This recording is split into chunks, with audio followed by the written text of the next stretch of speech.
जय Hind. Life times के digital platform पर आप सभी का स्वागत है और मैं हूं आपके साथ स्वाति आर्य। देश भर में 1 अप्रैल 2026 से बड़े बदलाव हो रहे हैं, जिसमें एक तरफ जहां उत्तर प्रदेश में नोएडा, गाजियाबाद जैसे शहरों में सर्किल रेट बढ़ने से प्रॉपर्टी रजिस्ट्री महंगी होगी, तो वहीं उत्तराखंड और हिमाचल प्रदेश जैसे शहरों में बाहरी वाहनों की एंट्री फीस बढ़ गई है, जिससे कि टूरिस्ट का घूमना फिरना महंगा होगा। तो चलिए आज के एक्सप्लेनर में हम इसी पर बात करेंगे। देखिए, 1 अप्रैल से नए वित्तीय वर्ष की शुरुआत हो रही है। नए साल से केंद्र और राज्य सरकारें बड़े बदलाव करती हैं और ऐसे में 1 अप्रैल से उत्तर प्रदेश में नोएडा, गाजियाबाद जैसे बड़े शहरों और चंडीगढ़ जैसे क्षेत्रों में भी प्रॉपर्टी रजिस्ट्री महंगी हो रही है, जबकि उत्तराखंड और हिमाचल प्रदेश में दूसरे राज्य से आने वाले वाहनों की बढ़ी एंट्री फीस भी लागू हो जाएगी, जिससे कि पर्यटन महंगा हो जाएगा।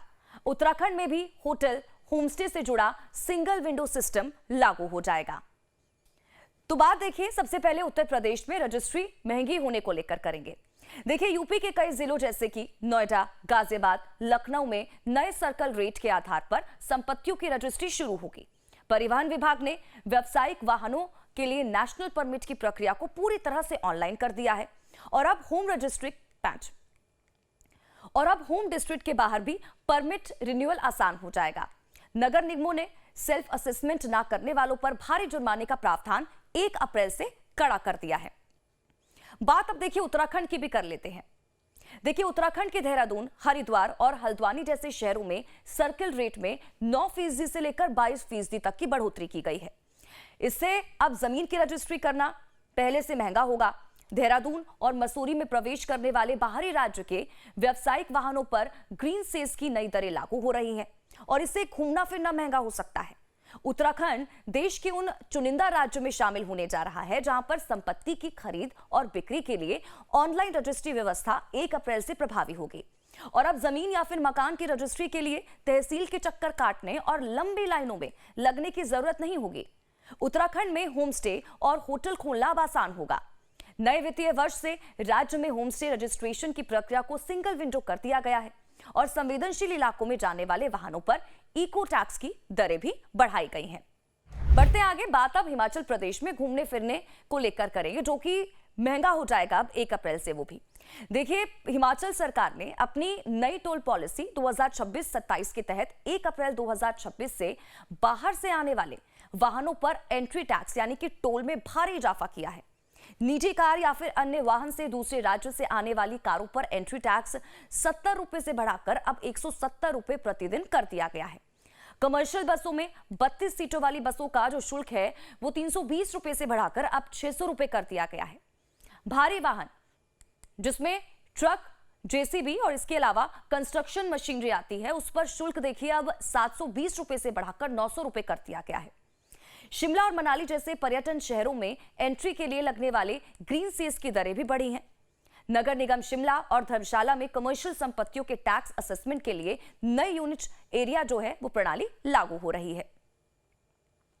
अब आप देखिए, इसी सिलसिले में दिल्ली की भी कर लेते हैं। दिल्ली में प्रॉपर्टी टैक्स में बदलाव देखने को मिलेगा 1 अप्रैल से। देखिए, दिल्ली नगर निगम यानी कि एमसीडी और एनडीएमसी क्षेत्रों में संपत्ति कर यानी कि प्रॉपर्टी टैक्स में बदलाव हो रहा है। नगर निगम ने यूनिट एरिया मेथड यानी कि यूएएम अपनाने का फैसला किया है और इससे पुरानी और खुद के रहने वाली संपत्तियों यानी कि सेल्फ ऑक्यूपाइड प्रॉपर्टीज पर टैक्स का बोझ 30 से 50% तक कम हो सकता है। अब एक ही प्रॉपर्टी के अलग अलग हिस्सों जैसे कि दुकान और गोदाम का असेसमेंट अलग अलग किया जा सकेगा। एनसीडी ने भवन निर्माण योजना यानी कि बिल्डिंग प्लान की मंजूरी के लिए पूरी प्रक्रिया को 100% डिजिटल कर दिया है, जिससे कि अब फिजिकल ऑफिस जाने की कोई जरूरत नहीं होगी। बढ़ते आगे, बात अब देखिए हरियाणा की भी कर लेते हैं। देखिए, हरियाणा सरकार ने 31 मार्च 2025 तक के बकाया प्रॉपर्टी टैक्स पर 100% ब्याज माफी यानी कि इंटरेस्ट वेवर की जो है वो घोषणा करती है, जो कि 1 अप्रैल से प्रभावी हो जाएगी। किसी भी प्रॉपर्टी की खरीद या बिक्री के लिए ऑनलाइन पोर्टल से नो ड्यूज सर्टिफिकेट लेना अनिवार्य होगा, वरना रजिस्ट्री नहीं हो पाएगी। अब देखिए, पंजाब और उत्तराखंड में भी बदलाव देखने को मिलेगा।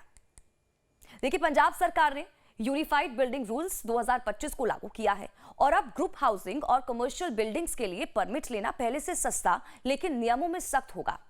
यहां संपत्तियों के हस्तांतरण यानी कि ट्रांसफर पर लगने वाले सेस में कुछ बदलाव किए गए हैं।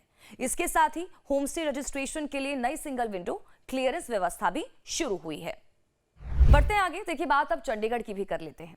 चंडीगढ़ में घर या फिर जमीन खरीदना अब काफी महंगा हो जाएगा।